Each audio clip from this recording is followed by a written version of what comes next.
The following is an original production of AZPM News. Support comes from Banner Health, a nonprofit healthcare system with an integrative health plan committed to giving back to Arizona. Last year, Banner reinvested $1.1 billion into the Arizona community. Learn more at bannerhealth.com. The price of attending an NFL or an MLB game rose on average about 300% from 1991 to 2023. Hello, my name is Nicole Cox, Radio Program Director of AZPM. Thank you for listening to Navigating Our Financial Times. My co-host is nationally recognized journalist and broadcaster Linda O'Brien.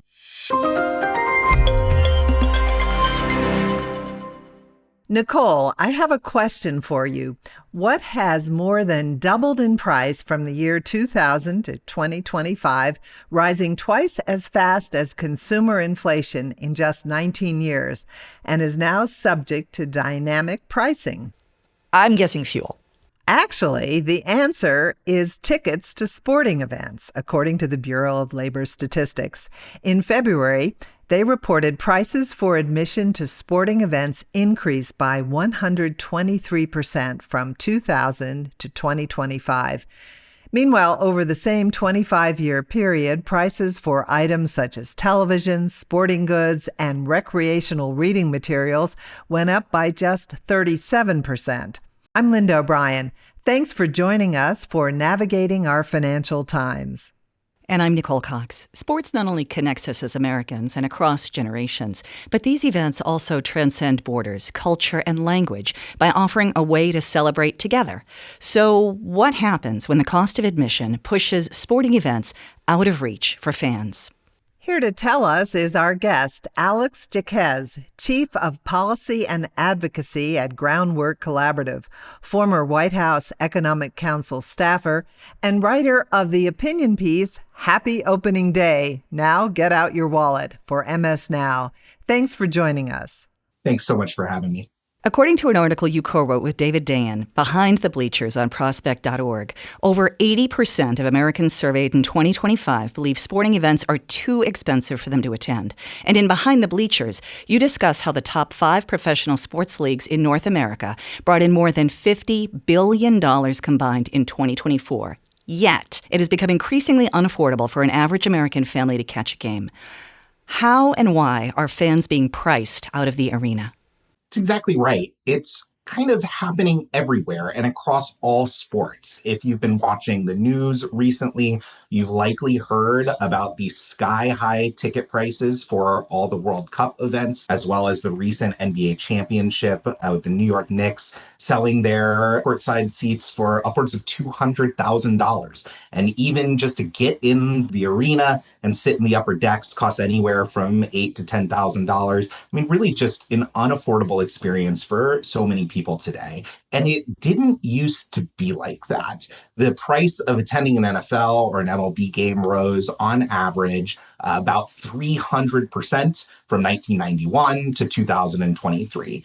And the average NFL ticket goes for more than $300 now. If you're a family of 4 and you have to think about getting tickets for all 4 members of your family, you get parking, you get maybe a hot dog, a soda, maybe you drink a beer or 2 for Sunday afternoon at the ballpark. You're looking at upwards of $1,000 just to get your family in for one day. And I think that is emblematic of the entire economy right now and how things have really shifted into what economists are calling right now the K-shaped economy, where things are going pretty well if you are doing well already. If you're wealthier and richer, you have more opportunities, you are making more money through the stock market. But if you are middle class or working class, the opportunities just are not there for you anymore. Wages aren't keeping up with inflation. And even these little things that I think are so important, a trip to Disneyland or an MLB stadium for a ballpark, they're just getting out of reach for the average family today. Well, you know, Alex, another item is not just going to the game or the event, but finding your favorite team to watch.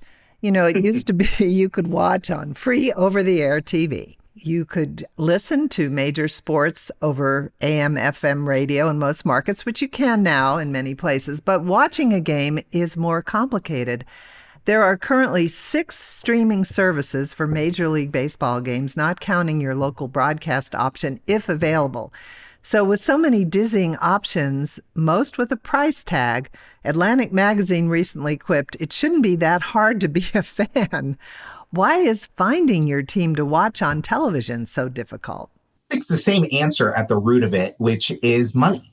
And these are extremely lucrative contracts that the leagues are signing with deep pocketed streaming services. These are all the major tech companies, Amazon, Netflix, YouTube, that have billions and even trillions of dollars in their pockets, even more so than the traditional media conglomerates that used to air these games. And I think what we're seeing right now is just a fragmentation of the market that is going to really drive some changes. You mentioned the various streaming services to watch your favorite MLB team. If you wanted to watch a full season of football, I think last year you would have needed something like 6 different streaming services and $1,200 at minimum to access all of them. And so you're watching on TV, you're watching on Amazon Prime, Peacock, NFL Network, Netflix has a special holiday game.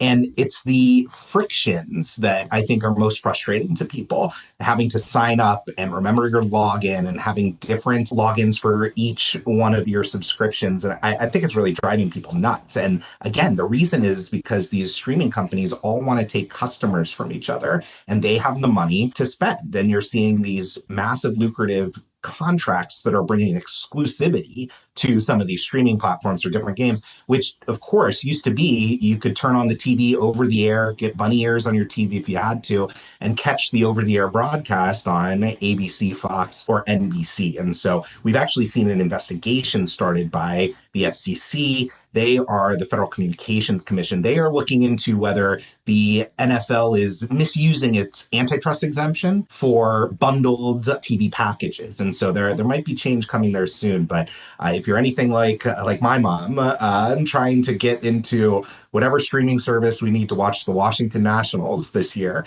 It's just been a nightmare. And what about, you mentioned this is going to have huge change, young people coming up, because it is so hard to find your team and consistently watch them, whether it's football or baseball, basketball. The viewership is getting more and more difficult to track. I think there has definitely been some upswings in the in-person experience recently as people come back from the pandemic and get back to normal. But it's another problem with these streaming services is they're often very private about their viewership numbers, and they measure things very differently than the traditional Nielsen ratings would for the over-the-air broadcasters. Heard something like billions of minutes of eyeballs is how Netflix and YouTube will categorize their streaming. And so I think it's further kind of atomizing the sporting experience. It's making it more solitary. The biggest thing right now in watching sports in the streaming service is that at bars, DirecTV used to offer a package for bars to show every football game that was on. So you could walk in and say, give me the Packers game, and they'd be able to find it. This year, they've discontinued that as NFL has moved to Amazon Prime and Sunday Ticket. And so I heard one bar here in DC, Walter's Sports Bar, they disclosed that they would need $72,000 to upgrade their system to be able to bring all the NFL games on this year. I can't think of any word for it other than price gouging. And so to me, that's kind of a community interest that we have in being able to gather to watch the game, sit down, whether it's in your house or you go over to a barbecue or you go to the local watering hole and try to watch your favorite game. Sports is really, it might be the very last thing that brings us all together. Doesn't matter, Democrat, Republican, Independent, you can all sit down and watch a game if you're a fan of the same team. But we're really kind of atomizing that experience and pushing it out from that community experience that it used to be. And so I think it's going to be a challenge to keep generations who grew up watching together as kids are moving to screens and older folks don't necessarily have the desire to keep up with all of these changes. So, Alex, what are you hearing from these sports bars? Is this something they're willing to absorb up front to bring the customers in? And then what does that mean for people who want to go in and see the game and have a beverage and some fries or something? They have to. I think for these sports bars that rely on big Sundays or Monday nights for a lot of their revenue, they really have no other choice. And again, I think that's part of the motivation for these leagues and these streaming companies who know that they have captive audiences. They know that they are going to charge whatever they can, and that these people, these fans, or these businesses are going to be willing to pay. And so I think they're going to have no choice but to upgrade their facilities and TVs and get the new package and hope that that will be paid for by the increase in volume that they get from fans. But $72,000 for barely a standard sports bar here in Washington, D.C., that's got to be a tough pill to swallow. Alex, you mentioned lucrative contracts in addition to the goal of getting or convincing subscribers to stream their service or a different service. Certainly what translates to success is changing, with attendance not necessarily meaning what it used to. How has how people access media and content impacted engagement? And what about those who don't own a TV or have a cable service? That's right. The incentives have shifted. A lot of the dollars, of course, are coming in through these lucrative TV deals.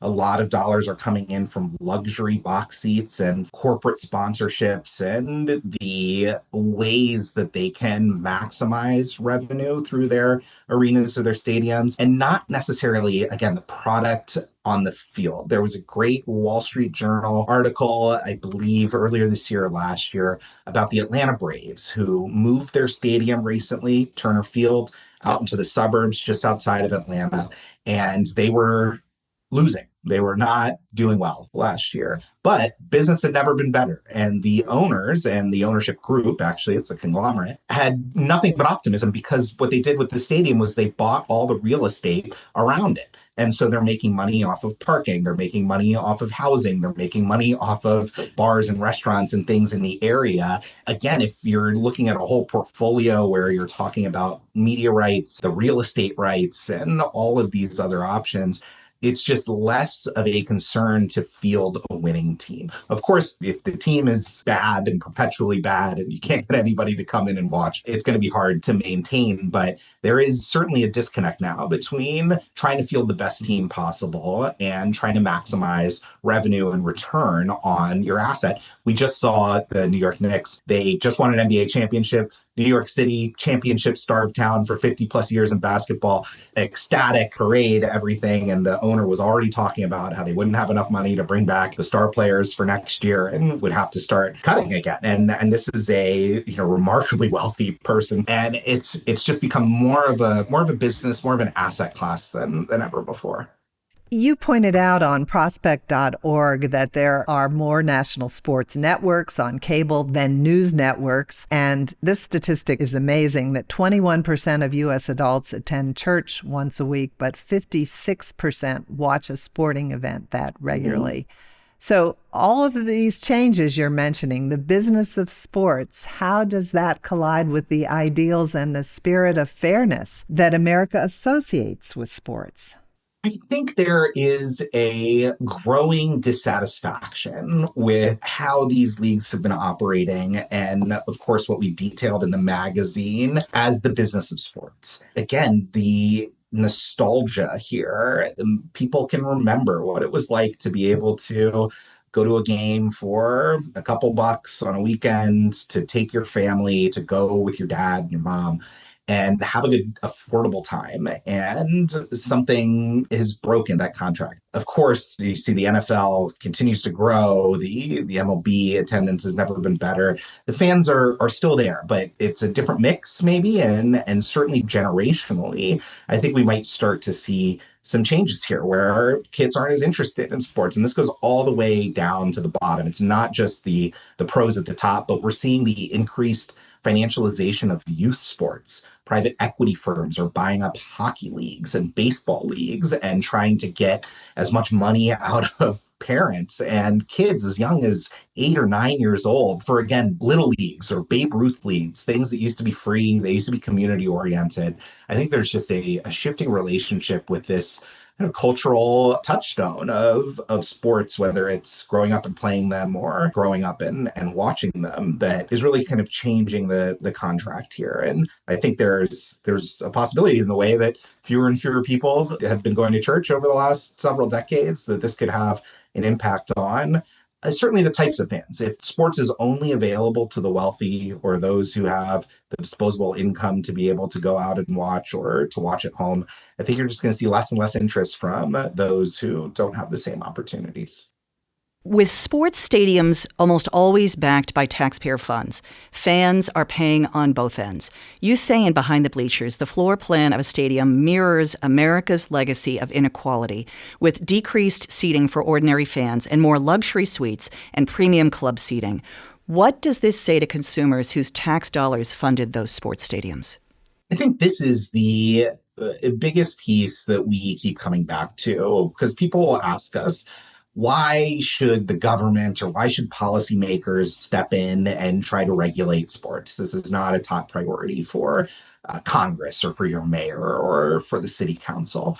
And what we keep coming back to is the amount of taxpayer funding that so many of these sports teams and these stadiums get. And we see it in nearly every single sport, and of course in the NFL, where these mega stadiums keep being built and built bigger and bigger. But again, as pointed out, with fewer and fewer opportunities for regular fans. And they get runaway tax breaks to provide for economic development that often doesn't materialize. This is one of the most studied aspects of sports economics is, do stadium subsidies pay for themselves? And the answer is no, they do not. They do not bring additional economic development. Sometimes they'll move economic development or incomes around from one part of the city to the other. But far and away, we find that these subsidies, they just go to owners who are billionaires themselves. There was an article in the New Yorker about the luxurization of these NFL stadiums and these arenas. And you see at the new SoFi Stadium in Los Angeles, club seat can go for $2,000 a game. A suite can go for $50,000 a game. And the venue has 260 premium suites. They are prioritizing those access levels over the bleachers, the cheap seats, where they're not making as much revenue and where they have a harder time selling season tickets. If you're a corporation that is buying out a suite for your consultants or your executives, you'll pay the full season access for the suite, deduct it from your business expenses, and they can count on that revenue over and over again versus having to find somebody to fill a $20, $50, $100 seat every single game. And so we're really seeing the buildings are becoming larger and the suites and the premium and luxury offerings are getting bigger than the regular offerings. And they hold fewer people just in total, but they're making way more revenue per seat. And again, it's a stratification of the economy that we're seeing everywhere between the haves and the have-nots. You mentioned the economic development question, but there have been cases where a formerly blighted area really changed once a stadium was built, and that did help the growth and development in those particular communities. So there are times when it has helped with the economy, but are you saying it's shifting it? The economic literature that we find on whether or not these subsidies pay for themselves, right? And look, I live in Washington, D.C., right by the National Stadium, which took a place that was badly needed of development and was able to really capitalize around it and is now built up and quite different from how it used to look. But the vast majority is that the promise is much stronger than the evidence. And so as a public-private partnership, it is really not worth the investment that you're making in tax dollars. Again, if you're a city or a locality that's looking to put a stadium in one part of town versus the other, the bulk of the evidence that we have shows that instead of generating new economic activity, you're just taking spending or taking tax dollars that would have been spent elsewhere in the city and shifting them around to a different part. What about the rivalry between cities when they worry that they may lose a team and then they lose part of their economic base? I mean, those issues are very real when communities are worried about losing a team. So they will go and build a bigger stadium. The leagues and the owners really play these cities and towns off of each other to try to bid up their prices and try to bid up what they're getting from the taxpayer to be able to finance these things. These are lucrative investments for these sports teams owners. The number of billionaires who own sports teams has proliferated tremendously over the last several years and decades. Valuations of these teams have just skyrocketed when you see how much they are worth versus how much some of these families originally paid for them. And I think the case is just that none of these stadiums need public funds to be in the red, right? To be able to pencil or be able to make money for their owners. They're using a lot of these negotiations and these arguments about economic development to try to lower their tax liabilities and get the best deal that they can for themselves. Well, there has been pushback from fans and various communities, especially when it comes to ticket pricing. In your MS Now article, Happy Opening Day, Now Get Out Your Wallet, you mentioned there is a way to rein in some of the price gouging. What is street pricing and how could it make things more reasonable? Street pricing is a proposal that we put forward for stadiums that primarily those that have received federal funding, because we believe that there needs to be some return for the public and for the fans if taxpayers are going to be funding these stadiums. What street pricing is essentially a requirement for concessions for the vending inside of the stadium. You cannot charge prices that are higher than what they would be on the street. This is something that many airports and transit authorities in the United States already use. Some of them have allowances of 10 or 15 or 20%, get a little bit outside the pure street pricing definition. But what we found is that airports in particular, who have really started if you've ever been to an airport, I'm sure you've had to buy a $9 bottle of water the second you get past security, when just outside at a CVS, that same bottle of water is selling for $2 or less. It's just the same in the sports stadiums. You see the sodas and the beers and the popcorn and hot dogs just going for inflated amount that you wouldn't see anywhere else. And so we've seen some success in airports. If you look at Portland Airport in Oregon, it has been ranked the top airport in the United States for consumers, for flyers, for many, many years. They own their own concessions. Usually the airports will rent them out or they will lease them out to an operator. But Portland owns its own vending and concessions, and they offer strict street pricing. You won't find anything in there that is more expensive than what you find outside. Ton of local businesses that they have, and consistently has been rated one of the top airports in the country. People love it. They do great revenue. We're finding that Salt Lake City is another one, Utah, that does this. And they say that their revenue is better when they offer better prices than it is when they're more expensive. And so we proposed this for sports stadiums too. And the Atlanta Falcons in Mercedes-Benz Stadium in Atlanta, they have offered a fan-friendly menu where you can find a list of things like hot dogs, soda, chips, fries, domestic beer for prices essentially which you would find outside. And that's exactly what they say too. They say that their revenue has never been higher on concessions, as people are more likely to buy other merchandise or buy other things in the stadium when they don't feel like they're getting ripped off at the counter. And so we think it's not just good for consumers, not just good for fans. We think it can be good business too. And I think that there's a bigger and bigger movement. We've seen more and more teams move toward these affordable options. Some of them are only on certain days. Some of them are only on certain items. But there is a growing realization maybe that we've taken it too far on prices. So you're saying a fan-friendly movement is starting. That's right. So when did all this get started, this big push for sports becoming sort of an asset class? Number crunchers, consultants, efficiency experts. When did all this start? It's hard to pinpoint exactly when this blew up, but I think, and my co-author on this piece make the argument that if you remember Moneyball, which is a Michael Lewis book and then an Oscar-winning movie about how sports and baseball in particular were really taken over by analysts. And this is in 2003, so the early 2000s, taken over by analysts who started looking at data and started to evaluate players and evaluate teams based on things that Wall Street traders or management consultants would look at, and not what the old school scouts would see at the ballpark or the sandlot on one of their trips in middle America. And this really brought about a revolution in baseball that has since spread to basically every professional sport. Data, analytics, and hard numbers, probabilities, and statistics being used in ways that are much more sophisticated than they used to be. And it brought a new type of person into baseball, the business of baseball as well. And that type of person came from Wall Street. They went to Ivy League schools. They had business degrees, and they really took to the field with these analytics with gusto. And it does seem that mindset then made it to the front office and to the executives. You started seeing more management consultants, more bankers being brought in front offices. You started seeing these valuations go way, way up. In the 80s, 90s, and before, sports team owners were kind of a punchline. They were vanity investments. A local tycoon would buy a local team or a stadium to try to garner community goodwill or because they were big fans. And now they're just being treated more and more like an asset class.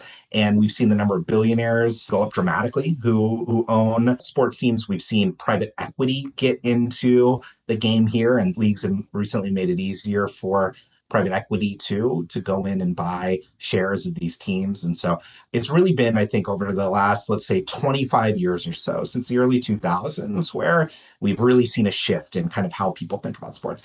And Mark Cuban had an interview. He was the former owner of the Dallas Mavericks. He talked about this too when he sold the team. He said in the beginning days when he owned the Mavericks, all the owners were talking about the fan experience and the competitiveness and getting the best team on the floor. And he said in recent years that had really started to shift. And they go to these ownership meetings, and he would have the owners and they'd be talking about maximizing revenue or revenue per seat and really focus more on the financials more than the game on the court. Big business is affecting all levels of sports. You wrote 43% of minor league baseball teams have private equity ownership investments, with 48 teams owned by Diamond Baseball Holdings. Earlier in the conversation, you said how sports business is investing in real estate. Not even youth sports are immune to this business model. How has this corporate belief system infected all levels of sports? Really, I think the youth sports angle is the clearest to see and maybe will be a source of backlash for people where they used to be local, volunteer, nonprofit, public. You'd have church leagues, you'd have community leagues, little leagues. And now you have these specialized travel teams, tournaments, private stadiums and facilities. You have apparel deals and sponsors, video deals, streaming deals that have all become an opportunity for roll-ups and for these investors and Wall Street in particular. This is now a $40 billion a year industry, youth sports is. And family spending rose nearly 50% on youth sports from 2019 to 2024. There was a recent story where Senator Chris Murphy, the senator from Connecticut, was filming his child at a hockey arena, just getting some footage of his teenage kid. And somebody from the team came over and said he was not allowed to film his child because the hockey team had an exclusive deal with the streaming platform that broadcasted the games for parents that then they would have to pay a subscription for. I mean, it's just getting outrageous. And so I think that's where it's the extraction, right? It's where they have private facilities that they jack up the usage fees for or make you pay for the apparel and the bundles, the streaming services, again, just to get your kid out of the house. And if you don't have the means to be able to pay for this, you're increasingly not able to access sports or at least play them with your friends or your neighbors or the community. Well, speaking of Senator Chris Murphy, along with Cory Booker and Representative Chris Deluzio, they've introduced Let Kids Play. That act is aimed at stopping private equity from investing in youth sports, as you've talked about. They contend a ban would curb predatory practices that drive up the costs and would result in returning more dollars to families. Is that realistic, that legislation could put the brakes on these costs? It really could. And they've done a good job of targeting and really digging into the ways that financial firms extract profits and get the revenue out of teams and out of parents. And I think the reason I'd be optimistic for this legislation, again, where it's hard to do things these days in Congress, harder to get Democrats and Republicans to work together, but this could be an issue where partisanship really doesn't matter. If you are a parent and you are seeing this, then it can really radicalize you. I told the story about Chris Murphy. He introduced a bill. Not every parent is able to fix their problems and annoyances by actually literally changing the law, but it certainly seems that Senator Murphy and Congressman DeLuzio, who is a congressman who has also experienced the same thing, he had field hearings and asked for testimony for people in his district to talk about how youth sports were getting overpriced and how the value was getting out of the community and to Wall Street, and really cares deeply about this issue. So I think that there's an opportunity here for people to put their differences on partisanship aside and maybe come together on an opportunity to get money out of youth sports. Again, if you're a parent, you have a kid playing, it really doesn't matter whether you're a Republican or a Democrat. I think that this is an issue that really resonates with people. You have parents investing heavily in the sports experience for kids, maybe a chance for a scholarship or with the hopes their child will play professionally. Meanwhile, what has happened to the players, both men and women, on their share of profits and team valuations? How are players being tempted with these financial deals, including college? So now there is a real shift in how players are able to profit off of their opportunities. And I think, of course, some good and some bad. But really with the shift from college, which has really been an amateur league for so long, and now the ability for what's called NIL, or name, image, and likeness deals, where star athletes can market themselves. They can't take a salary or a contract from a college team, but they can take an NIL deal where they can use their face, their jersey, their image for things like advertisements, car dealerships, crypto coins. We're seeing all kinds of things out there. And so then you have a system where boosters or fans of the teams are raising tremendous sums of money for programs like Ohio State and Michigan to be able to attract these players based on a deal that may not end up panning out. And so at the college level, I think there's some real concern whether we've kind of opened the floodgates for opportunities that are rife for exploitation and even corruption. And then I think that there's a broader challenge when you're talking about trying to make it to the major leagues, you're trying to make it to the pros, and some of the opportunities that are arising with pay deals where a broker will give you some money up front for a cut of your lifetime earnings. We've seen particularly for foreign players, this has become extremely exploitative, almost like a loan shark. And then even once you get to the pros, I think there's no guarantee. Of course, many of these industries are billions and billions of dollars plus. It's difficult sometimes to say that millionaire star players should be getting even more share of that pie compared to the billionaires. But what we're seeing is that the established pro sports with strong unions, they get about 50% of the profits. The owners, of course, get the others. There are negotiations in between. But some of these other sports, the WNBA, for instance, before the contract that they just signed, they got 9% of the overall revenue that the WNBA made. You have star players who are making less than they would make at a part-time job in the offseason, and often having to pick those up and not being able to make money while the owners are making all the rest. Is this union driven then in terms of who's making a lot of money if you have a strong union? Absolutely right. The MLB, the NFL, the NBA, they have strong players unions, and they've been established for a long time. They've fought tenaciously for their right for collective bargaining and have come away with a fairer deal than certainly the WNBA had, where the players had little leverage for some time. The owners had most of it. And so this is a shift. They've signed a new contract and hoping to see some of those minimum salary floors to allow the WNBA players to get just as much as their share of the revenue as the men do. I think it's only fair. Well, looking at college sports, the bipartisan Senate bill Protect College Sports Act of 2026 has been introduced to create uniformity. Will that help? The real problems, national standards might help. I think for college athletes in particular, there are concerns and maybe there are opportunities for collective bargaining and for unionization in the same way that the professionals are treated. If we're going to treat these college kids just like these star players in the pro sports, I think they need to have the same rights to determine their own futures as well. But there are certainly, I think it's good that the Congress is trying to get involved and regulate athlete payments and transfers and these things that are really causing a lot of consternation. It's certainly good to have out there and good for bipartisan lawmakers to continue to work on. Well, this is a big topic, and just ahead, we'll talk about dynamic pricing and how prediction markets play into the business side of sports. You're listening to Navigating Our Financial Times.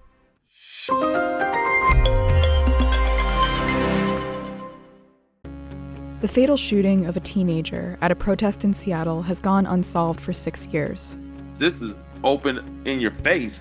How are there no answers? Our investigation has uncovered new evidence and witnesses who say they've never talked to police. Did police ever call you? Not once. Listen to We Keep Us Safe, a new true crime series on the Embedded podcast from NPR.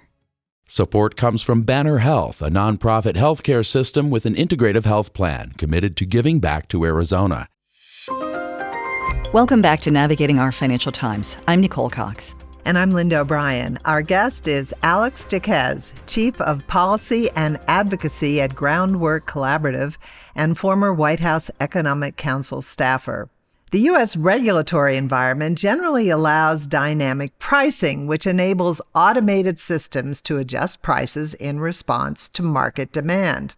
Some observers are concerned that this flexibility can create opportunities for predatory pricing practices. This pricing strategy really took off for sports in 2009. In May of this year, the New York and New Jersey Attorneys General announced an investigation into FIFA's ticketing practices for the 2026 World Cup, and other states have also announced. How are states in general reacting to dynamic pricing, Alex?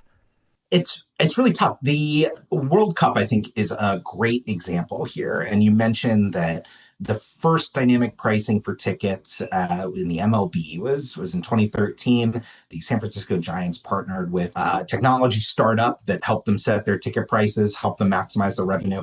In a couple of years, every single team had adopted it. And it's really the norm here. You see different prices every single day. Before that, 2012 was not that long ago. But before that, you could get a ticket any day for a set price, and that ticket would generally not change. How this has changed things is it allows teams to be more flexible and for them to maximize revenue. If they know that they're not getting a lot of attendance, they can actually reduce the number of seats that they have in the stadium. You've seen tarps on the upper decks and closed seating sections so that they're driving up the value of those remaining seats. And the World Cup, really has taken it to another level. The dynamic pricing, of course, they have 500 million people who want tickets. There are only about 4 million tickets for the entire World Cup tournament. And so, of course, they have a ton of demand, but this is the first World Cup that has used dynamic pricing. They've had just alternative systems in other countries, and many countries regulate the resale markets and the ticket market in ways that we don't. And so now we've seen prices for these tickets are going again for thousands of dollars just to get in. The cheapest ones across the stages and the most expensive are going for $80,000, $90,000. And the reason is revenue maximization. The World Cup, FIFA is getting a ton of money off of this. And so now we started to see some states crack down and really, if not in the dynamic pricing itself, then in the resale market, which is a whole other category of price gouging and corruption in many ways, where, Maine has put a 10% cap on the amount that you can sell over the face value in the resale market. And so I think you're going to see some changes either by state legislators or by attorneys general. Again, this is not unusual. In the rest of the world, there are regulations for these things. At other sporting events, you would get run out of town if you tried to sell championship soccer, football matches in Europe for the prices that we do in the United States. So what do? Did they put a cap on the price? In other words, some dynamic pricing, but only up to a certain point?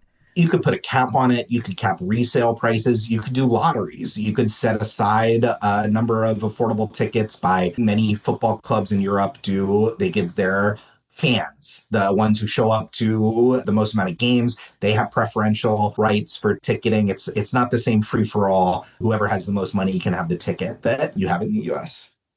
With younger generations spending more time on their mobile devices, but not necessarily watching the games on them, what do we know about any connection between the surge in online betting and the marketing and the tactics of online gambling to crowds that tend not to watch sports?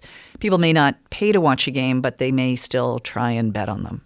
The sports gambling industry has just exploded since the Supreme Court ruling that made it legal for states to allow online gambling in 2018. And we've seen something that has gone from, a small single digit billions of dollars per year, mostly wagered in Las Vegas or in places where you had to physically be present, to now hundreds of billions of dollars. I think $160 billion last year wagered. And you can do it from your pocket. And these apps, it's really DraftKings and FanDuel that are the biggest drivers of sports gambling today. They're phone apps that you are able to use at any time. And they use these algorithmic tactics to keep people betting and to keep people, especially those people who are losing, to keep spending money. They make the most of their revenue from a small number of gamblers who, for one reason or another, are really not able to stop. The vast majority of people can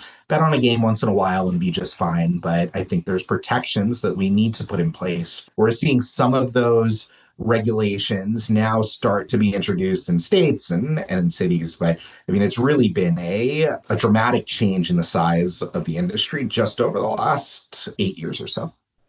Well, one of the issues that is very much in the news, earlier this year, Brendan Sorsby, then Texas Tech quarterback, was the subject of an NCAA investigation. He had been ruled ineligible after it was discovered he had placed bets, more than 9,000 bets, totaling $90,000 on college and pro sports. There are a lot of layers to this story, but initially was granted a temporary injunction by a Texas judge, ruling him eligible to play college football because he had gone through gambling addiction, inpatient rehab. There were a number of issues discussed. Then the Big 12 conference opposed the decision. Others opposed it. Then in June, it was announced he planned to apply for the NFL supplemental draft. So what impact will this case have on sports as a whole? It's been very detrimental to sports. We all know that Pete Rose very famously was banned for life for gambling on his team. And the more that it's become normalized these days, particularly for college athletes, I think it's just a slippery slope for these leagues to go down, because what they really rely on is the trust and the trust from the fan that they are viewing a product that has integrity and calls balls and strikes, to use the metaphor, fairly. And what you're seeing with cases like this, where you have players actively betting and betting frequently and all the time, is really just degrading the trust in those sports. I had written an article that called for at least a reining in of what are called prop bets, which are bets that are on kind of very specific outcomes within a game, or how one specific player would do in a particular game. And we've seen that this is really the biggest opportunity for malfeasance. And so when you see players who are betting on themselves to play under a certain amount of minutes and then fake injuries to be pulled off the court so that they can win that bet, this is stuff that is really dangerous to normalize. And so I think there's a number of ways to crack down on even the illusion or the possibility of impropriety in sports gambling and sports. So you mentioned not the first time, since we've obviously heard of sports betting scandals. Is the outcome still based on talent overall? Is it business overall? Or is something else going on that so many more people are growing up on phones and gambling has been gamified? What's going on here? I think it's both. It's the gamification, the financialization of sports. I think certainly sports are still, it's not WWE wrestling. There are not scripts or preordained outcomes, but the more the gambling has really gotten integrated with the leagues and all of the ads, you see athletes getting death threats online when they don't perform, if people miss their bets. It's really, I think, gone too far, and we should see some separation between the leagues and their embrace of these gambling apps. Public opinion organization Navigator Research finds that young men are especially likely to gamble or engage in prediction markets. 53% of men ages 18 to 34 report betting on sports online, compared to 38% of women in the same age group. Young men were also more likely to use prediction markets. Those prediction markets, such as Kalshi and Polymarket, allow users to bet on a wide range of what could happen next. In sports, public affairs, a big range of topics. How does this play into the business side of sports, and who is reaping the benefits? And the prediction markets market themselves as a way to gather information about the financial markets and all kinds of things. But what they're primarily used for is sports betting. It's by far the biggest volume of activity on their platforms. And it's the exact same issues, only at this point, even less regulated than the sports gambling apps are. And so I think you're going to have to bring in prediction markets in the same way that you do sports gambling, because if you're reducing all of these games, all of these sports to a bet or to a transaction or an event that will resolve within the time frame for money, I think you're really taking out some of what makes sports special and the community and, of course, the fairness and all the rest. And so I really do. I'm concerned about intertwining of these companies and the leagues in particular. What is the impact all of this is having on athletes playing the game? What we're seeing is the opportunity for corruption and for point shaving and for cheating. I mean, I think that's it at core. It's the opportunity to cheat, the opportunity to make money off of a bet that you know is going to hit, and to rig the outcome of a game or an event to be able to do so. So I really think the incentives have shifted somewhat for athletes, and the leagues really need to make sure that they're taking an absolutely no tolerance approach. The Wall Street Journal reported the bipartisan Senate bill, Protect College Sports Act of 2026, was introduced by Senators Ted Cruz and Maria Cantwell to bring uniformity to college sports. Meanwhile, Senator Chris Murphy, who we referenced earlier in the interview, is raising concerns about some aspects of the bill. Senator Murphy wrote in a social media post, it seems to limit the compensation of athletes while protecting the huge salaries of all the adults, coaches, and sports industry executives who are getting rich off the performance of the players. Hearing about all this, the Protect College Sports Act of 2026, FIFA needing to answer questions after allegations of artificially inflating prices, even reports of Maryland being the first state to ban surveillance pricing at grocery stores, and antitrust lawsuits that have alleged unlawful market power over the past few years in mixed martial arts, NASCAR, tennis, even chess. Is there hope for fans and consumers for what your article describes as a dark period of cronyism and oligarchy? Of course there's hope. And I've been fairly negative on the business of sports and how it's evolved. I think it's just the case that there's nothing like sports to bring people together. And we saw it just recently. We seeing it in the World Cup, people from all over the world coming together. We saw it in New York City and the Knicks, and that city just really coming together in this championship run.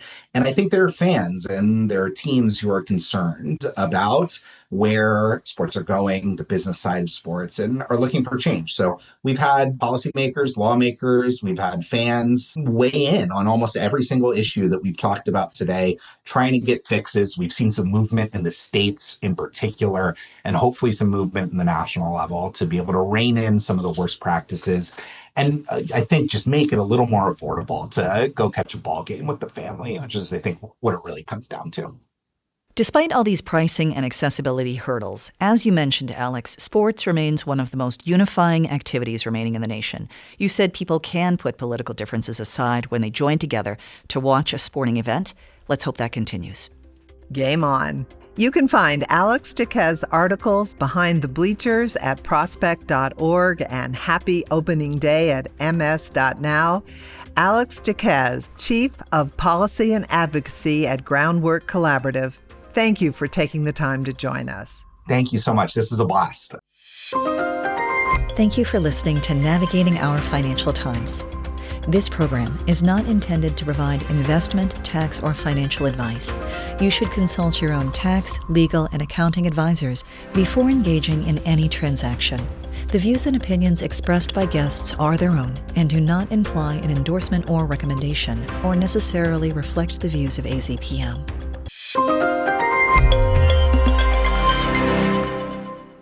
Support comes from Banner Health, a nonprofit healthcare system with an integrative health plan committed to giving back to Arizona. Last year, Banner reinvested $1.1 billion into the Arizona community. Learn more at bannerhealth.com. This has been an original production of AZPM News.